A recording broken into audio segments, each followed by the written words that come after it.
much it costs.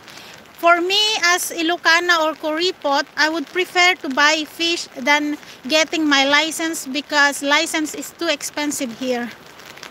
So, kung ikaw ay mahilig talaga, sometimes ang fishing dito ay hindi talaga para makuha ng isda. It's a kind of hobby. So, yung kasing material niya, material pa lang, yung parang rod, $300 US na. Eh, yung pagkain pa nagagamitin mo, yung material mo, magre-rent ka pa ng boat, super expensive. Kaya ang fishing dito ay hindi talaga parang hobby mo, hindi talaga para mangisda ka. Kasi it's cheaper to buy fish than to get all these license and materials.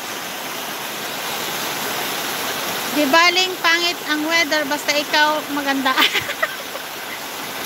Ikaw talaga ayan. So, ito nakaharap tayo sa bagsakan ng tubig.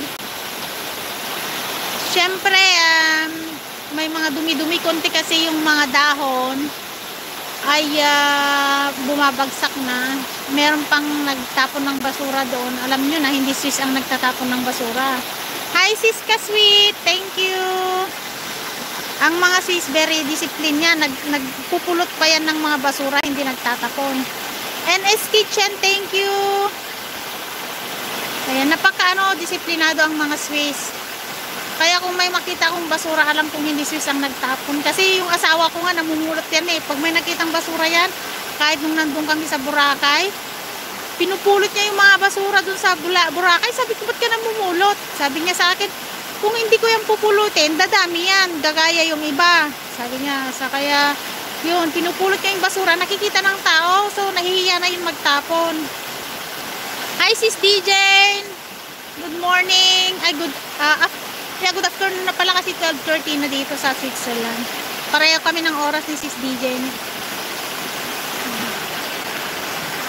So, doon galing yung tubig na itong bumabagsak doon sa tuktok ng bundok na yun.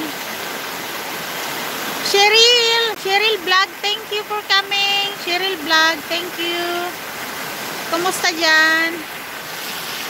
Nakapayong ako dahil lumambon. Ay, sis DJ, umuulan ba dyan? Kasi umuulan dito. Sis DJ, umuulan ba dyan? Baba muna ako.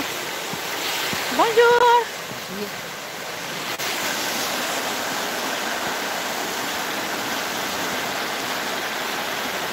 Lance na house.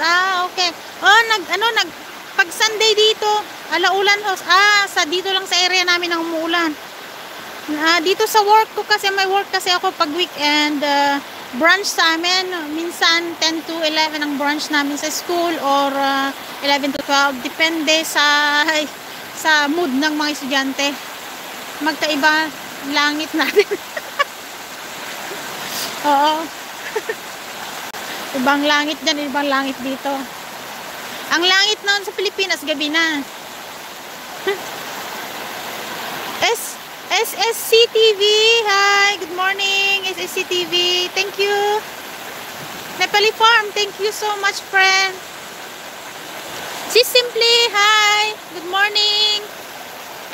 Sis Simply, ito umuulan na naman. SSCTV, Nepali, how was the weather there? It's raining here.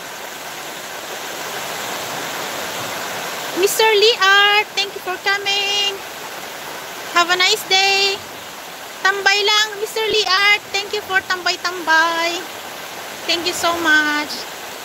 So, naboring ako. Sumasakit ang likod ko kasi kahapon hindi ako lumabas. Nakaupo na naman ako maghapon. Nag-aaral ako ng French. Nakaupo ako maghapon. So, sumakit-sakit ang aking mga gilid-gilid. Alam nyo na, 40 na tayo. Kailangan ng maggalaw-galaw. Hindi pwedeng umupo maghapon. Kaya kahit umuulan ngayon, lumabas ako. At least sarili ko ang kalsada ngayon. Kasi kapag hindi mo ulan, puno ng tao dito. So, ito na guys, ang bagsakan ng... Ayan, dito na yan bumabagsak. Doon tayo, mas maganda, sandali lang. Sis May Ilongga, thank you for coming. Good morning, good morning. So, silipin natin yung bagsakan ng spring. Ayan dyan, maalon. Ayan dyan siya. Ayan na